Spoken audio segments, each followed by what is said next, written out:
Man, but he is honoring God sa lahat ng nasa kanyang buhay. As Paul Simon from Herxmania.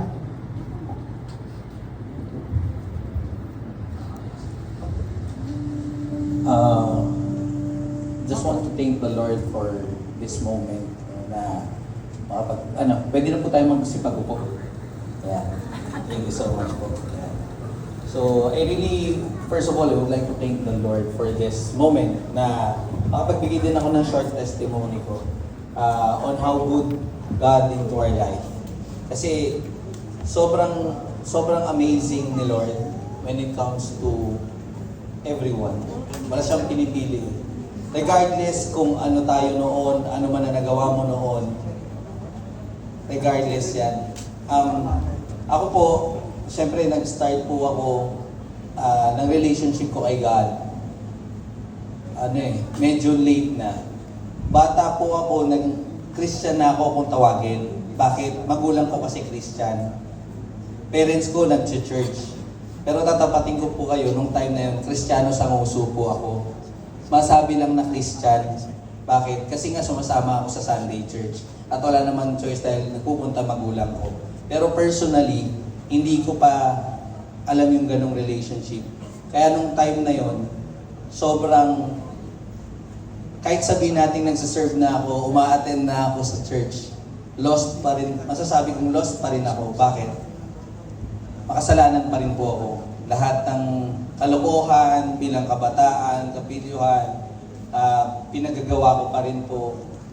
Pandadaya sa klase, minsan nangongopya, minsan nagpapakopya. Alam niyo po yun. At iba pa. Pero napaka-amazing ni Lord kasi when He, nung talagang na-meet ko siya, binago niya totally yung prinsipyo ko eh. Kasi sa lugar po namin, para aware po kayo, lumaki po ako sa Litex. Sino dito yung nakakalam ng Litex? Ang Litex po para siyang tondo ng Quezon City. Sa lugar po namin, lumaki po ako na normal po yung may mga nagbebentahan ng droga. Normal po yung may mga snatcher. Normal po sa amin yung may nagkahabulan ng kutsilyo. Kaya sa lugar namin, tinuruan kami maging street smart. Madiskarte sa buhay.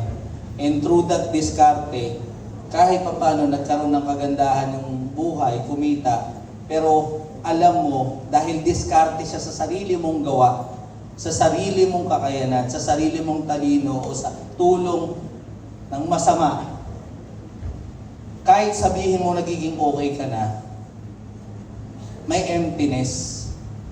At ano man yung matanggap mo, nakita, karangyaan, lahat yun parang dumadaan lang. Parang in just a snap, pwedeng mawala. And nung time na nagpe-pray ako kay Lord, kasi dumating ako sa point na meron ako, pero pakiramdam ko walang-wala ako. See, meron ba nakaranas ng ganon? Yung you have something, you have yung pera, meron ka, yung girlfriend, marami ka, pasensya na po, no, huwag niyong gagayahin yun. Pero, alam mo yung pag-uwi ko ng bahay, empty ako. Pakiramdam ko wala lang, ginagawa ko lang yung gusto kong gawin. And that's something na, Lord, ano bang kulang? At parang, andito naman may pera naman na kami, nakakatulong na ako sa magulang ko at may young age, nakakapagbigay na ako ng pera, even girlfriend ko, na pag-aaral ko. Parang okay naman. Pero bakit parang may emptiness sa akin? And one time, naisama ako sa church ng isa sa mga, kasama namin nila Pastor Fred, si Sir J. Ocampo. Kasama niya ako sa church niya, and that's the time na nagkaroon ako ng encounter. Yung pinagawa ni Pastor Fred, nagkaroon ng altar call. Nagkaroon kasi ng pagkakataon doon na yung preaching that day, parang ako yung kausap ng pastor. Naranasan niyo ba yung kanina? Yung habang nagbibigay ng message yung pastor sa pulpit, anong nangyayari po? Parang pakiramdam mo, ikaw at siya lang ang magkausap. Yun yung moment na naramdaman ko. And when I accepted Christ, that's the time that I surrender everything that I do. Sabi ko, Lord, sige, kung ano man yung mga ginagawa ko mali, tatalikuran ko. kung ano man yung mga ginagawa ko na sa tingin ko, akala ko yun yung tama dahil yun ang tamang diskarte eh. Dahil magulo talaga yung mundo eh. Sige, gagawin ko. Pero alam niyo po, napaka-amazing ni Lord kasi simula nung ginawa ko po yun, simula nang sinurrender ko sa Kanya lahat ng ginagawa ko, alam niyo po yung pakiramdam na wala ka, pero alam mo, punong-puno ka na. Alam niyo yung pakiramdam ng kwento ni Sir John kanina, na dapat umiiyak ako ngayon kasi ang daming mawalan ako ng bahay, mawalan ako ng negosyo. Pero masaya siya, nakakangiti siya, nakakapagbigay ng testimony. That's the feeling that I felt. Kasi ang maganda po niyan, sa greatness ng Panginoon, sa lahat ng binibigay niya, ups and down this time ang buhay. Kasi tandaan niyo po ito, hindi porke sumuko tayo ng relationship natin sa Kanya, ng buhay natin sa Kanya, ibig sabihin lahat magiging okay na. Ibig sabihin, lahat pahay na. Hindi po ganon. Ups and down pa rin po.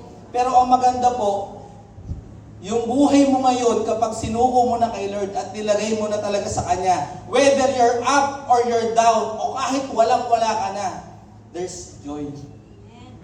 There's joy. Can you tap the person at your right? Pakisabi sa kanya, kapatid, there's joy with God. Kasi yung tandaan niyo po, iba yung joy na nagmumula sa greatness ng Panginoon.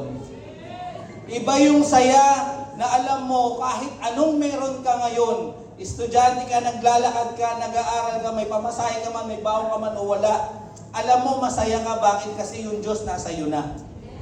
And that is something na hindi pwedeng kunin sa iyo ng kahit sino man. Alam niyo po, yan yung bagay na nagpapasalamat po ako. Bakit? Ako po bilang negosyante ngayon, grabe po ang ups and downs. Yung kwento ni Sir John kanina, na ang dami niyang negosyo, pero ngayon halos mawala sa kanya lahat. Tapos minsan, ang sarap ng kita mo, pero minsan sagad na wala ka. Ramdam na ramdam ko po yun. Kasi ganun talaga nagninegosyo minsan. Lalo na sa ekonomiya ng Pilipinas. Pero ang maganda niyan, yung happiness ko, hindi na po nagmumula kasi sa happenings ng mundo ngayon. Bakit? Yung happiness ko napalitan na siya ng joy na nagmumula sa Diyos na nasa taas. Na regardless, maging okay man ang sitwasyon ng negosyo natin o ng buhay natin, ng pamilya natin o wala, hindi na po mawawala yun. And that's something that I'm so grateful and thankful sa Panginoong Yesus. Na sana ang bawat isa, lalong-lalo na, yung mga nag-altar call kanina, yung lumapit kanina, i-embrace mo po yung change na yan. I-embrace mo yung sinuko mo na yan. Kasi that surrender, that act of surrender, acknowledging the Lord as your God and Savior, your Lord and Savior sa buhay mo, that's the start of something great that definitely pangako ng Panginoon na magbabago sa buhay ng bawat isa. So, yun po, maraming salamat. Maraming nangyayari ngayon and I really praise the Lord.